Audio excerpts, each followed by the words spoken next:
Hello friends. இப்போ நம்ம எங்கே இருக்கோம்னா என்சி ராஜகோபாலன் கோ சார்ட்டர்ட் அக்கௌண்டன்ஸ் ஃபார்ம் சேலம் ஆஃபீஸில் இருக்கோம். நம்ம கூட இருக்கிறது சிஏஎம்ஆர் சாரங்கன் சார். சார் வணக்கம். வணக்கம் சார். நம்ம அகாடமி வந்து டாக்ஸேஷன்ஸ் பற்றி நம்ம நிறைய தெரிஞ்சுக்கணும் அப்படிங்கிறதுக்காக ஸ்டார்ட் பண்ணியிருக்கோம் சார். இப்போ நம்ம காமன் மேன் எல்லாத்துக்குமே இருக்கக்கூடிய ஒரு டவுட் சார். எல்லாத்துக்குமே சேலரி இன்கம், பிஸ்னஸ் இன்கம்லேயும் சரி, நிறைய இன்ட்ரெஸ்ட் இன்கம்ஸ்லேயும் சரி, டிடிஎஸ்ங்கிறது டிடக்ட் பண்ணிட்டு இருக்காங்க. இப்போ டிடிஎஸ்ங்கிறது யாரா இருக்கலாம் டிடக்ட் பண்ண மாட்டாங்க சார்? எப்பப்பெல்லாம் டிடக்ட் பண்ண மாட்டாங்க? இன்கம் டேக்ஸ் வருமானம் நம்ம பார்த்தோம்னா 4 லட்ச ரூபாய்க்கு மேலே ஒரு வருஷத்துக்கு ஒருத்தர் சம்பாதிக்கிறவனுக்கு தான் வந்து இன்கம் டேக்ஸ் அப்ளிகபிலிட்டியே இருக்கு. Okay sir.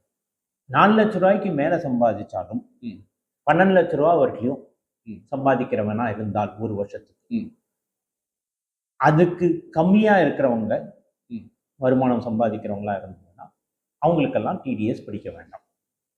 இருந்தாலும் நம்ம பேங்க்ல இன்ட்ரெஸ்ட் வாங்கும் போதோ, ரெண்ட் வாங்கும் போதோ அதெல்லாம் எனக்கு 12 lakhs எக்ஸிடே ஆகிறது இல்லை. ஆனா எனக்கு டிடிஎஸ் பிடிக்கிறாங்களே சார், அப்பெல்லாம் நம்ம என்ன செய்யறது?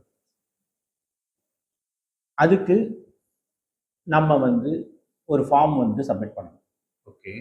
முன்னால வந்து இந்த இன்கம் டேக்ஸ் ஆக்ட் இப்போ வந்து மாறி இருக்கு. ஆமாம் சார். இன்கம் டேக்ஸ் ஆக்ட் 2025 மாறி இருக்கு. முன்னால் இருந்த இன்கம் டேக்ஸ் வந்து இன்கம் டேக்ஸ் ஆக்ட் 1961.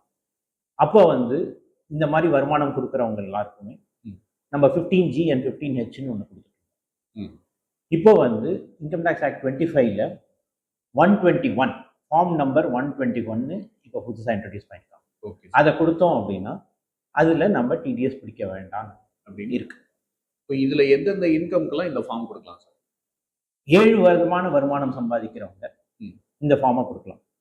என்னென்னு பார்த்தோம்னா PF withdrawal, okay, rental income, okay, insurance commission, okay, payments from life insurance companies, okay, dividend income, okay, mutual fund income, அப்புறம் வந்து மியூச்சுவல் ஃபண்ட் இன்கம், இந்த மாதிரி இன்கம் வரவங்க கிட்டலாம் வந்து நமக்கு இருந்தது அப்படின்னா இந்த ஃபார்மை கொடுத்தோம் அப்படின்னா டிடிஎஸ் பண்ண வேண்டாம். Okay sir. இந்த ஃபார்ம் வந்து நான் யாரெல்லாம் ஃபைல் பண்ணலாம்?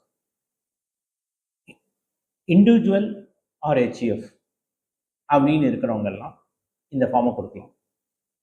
கம்பெனியோ ஃபோம் அந்த மாதிரி அசசிஸ் இருந்தாங்க அப்படின்னா இந்த ஃபார்மை அவங்க கொடுக்க முடியாது. ரெசிடென்ஸ் மட்டும் தான் பண்ண முடியும். ரெசிடென்ட் மட்டும் தான் பண்ண முடியும். நான் ரெசிடென்ட்டாக இருந்தாங்க கொடுக்க முடியாது. இந்த ஃபார்ம் எப்போ நான் ஃபைல் பண்ணணும் சார்? இப்போ நமக்கு ரன்னிங் டெபாசிட்ஸ் எல்லாம் இருக்குன்னா எவ்ரி இயர் இந்த ஃபார்மை நம்ம கொடுத்தோம். Okay sir. நம்ம டாக்ஸ் இயர்னு பார்த்தோம்னா 1/4/26 31/3/27 வரைக்கும் தான் ஒரு டாக்ஸ் இயர்னு அர்த்தம். Okay sir. இப்போ 31/3/26க்கு ஏற்கனவே இந்த ஃபார்மை கொடுத்துருந்தோம் அப்படின்னா 31/3/27க்கு அதே ஃபார்ம் அப்ளிகபிலிட்டி கிடையாது. எவ்ரி இயர் நம்ம இந்த வருமானம் யார் யார்கிட்ட இருந்தெல்லாம் வருது அவங்களுக்கு இந்த ஃபார்மை நம்ம சப்மிட் பண்ணி ஆகணும். எப்போ நம்ம கொடுக்கணும் அப்படின்னு பார்த்தோம்னா இந்த இன்கம் வந்து ரெகுலரா எவ்ரி இயர் வரதாக இருந்ததுன்னா 31/3/27க்கு 30th of April 26க்குள்ள கொடுக்கணும். இல்லை அப்படின்னா இப்போ ஏதோ புது டெபாசிட் நம்ம போடுறோம், இது வந்து மிடில் ஆஃப் த இயர் தான் நம்ம போடுறோம் அப்படின்னா, say for example 30th September, September மாதம் நம்ம இந்த டெபாசிட்டை போடுறோம். 30th செப்டம்பருக்குள்ள இந்த ஃபார்மை நம்ம வந்து பேங்க்கு கொடுக்கணும். இந்த ஃபார்மை எப்படி ஃபைல் பண்ணுறது சார்? இந்த ஃபார்மை வந்து 2 விதமாக நம்ம ஃபைல் பண்ணணும். 2 விதமாக நம்ம கொடுக்கலாம். ஒன்று வந்து எலக்ட்ரானிக் வேலையும் கொடுக்கலாம். ஓகே. இல்லை வந்து ஃபிசிக்கலாகவும் பிரிண்ட் அவுட் எடுத்து டீட்டெயில்ஸ்லாம் ஃபில் பண்ணி கொண்டு போய் ஃபிசிக்கலாகவும் கொடுக்கலாம். எலக்ட்ரானிக் வழியாக நான் என்னன்னா சிஸ்டமில் நம்ம வந்து அந்த ஃபார்மை வந்து இன்கம் டேக்ஸ் சைட்லேருந்து டவுன்லோட் பண்ணி எல்லா டீட்டெயில்ஸ் எல்லாத்தையும் நம்ம வந்து ஃபில் பண்ணி டிஜிட்டல் சிக்னேச்சரை போட்டு, இல்லை வந்து டவுன்லோட் பண்ணி பிரிண்ட் அவுட் எடுத்து சைன் பண்ணி ஸ்கேன் பண்ணி இமெயில் வழியாகவும் பேங்க்குக்கோ இன்சூரன்ஸ் கம்பெனிக்கோ இல்லை ரெண்ட் கொடுக்குறவங்களுக்கோ யாருக்கு வேணால் அதை அனுப்பலாம். இல்லைன்னா பிரிண்ட் அவுட் எடுத்து ஃபிசிக்கலாகவும் கொண்டு போய் அந்த பேங்க்கில் கொடுக்கலாம். Okay sir. இதை ஃபைல் பண்ணோம்னா நமக்கு அக்னாலஜ்மெண்ட் மாதிரி ஏதாவது கொடுப்பாங்களா? இல்லை நம்ம இந்த ஃபார்மை வந்து யார் யாருக்கு கொண்டு போய் கொடுக்குறோமோ அவங்க வந்து நமக்கு ஒரு யூனிக் ஐடென்டிஃபிகேஷன் நம்பர்னு ஒன்று ஜென்ரேட் பண்ணுவாங்க. ஓகே. அந்த யூனிக் ஐடென்டிஃபிகேஷன் நம்பரை ஜென்ரேட் பண்ணி நாம் அதை வாங்கிக்கணும். ம். நம்ம வாங்கிட்டோம் அப்படின்னா தான் அது ஒரு ஒரு கன்ஃபர்மேஷன் மாதிரி.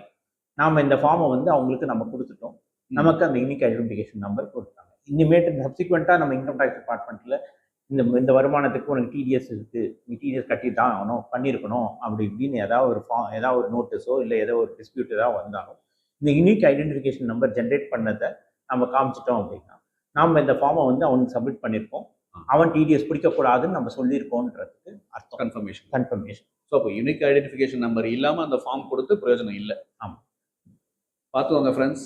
நம்ம வந்து அந்த ஃபார்ம் கொடுக்கறது விஷயம் கிடையாது, அதுக்கான யூனிக் ஐடென்டிஃபிகேஷன் நம்பரை நம்ம வாங்கிக்கணும். வாங்கலை அப்படின்னு சொன்னோம்னா அந்த ஃபார்ம் கொடுத்தது வேஸ்ட், நம்ம கொடுக்கலங்கிற மாதிரி தான் அர்த்தமாகும். அதனால் எல்லாருமே இனிமேல் யூனிக் ஐடென்டிஃபிகேஷன் நம்பர் இந்த ஃபார்ம் நம்பர் 121க்கு வாங்கிடுங்க. ஃபார்ம் 121 இப்போ வரைக்கும் ஃபைல் பண்ணாதவங்களும் சீக்கிரமாக ஃபைல் பண்ணிடுங்க. Okay, see you in next video. Bye bye.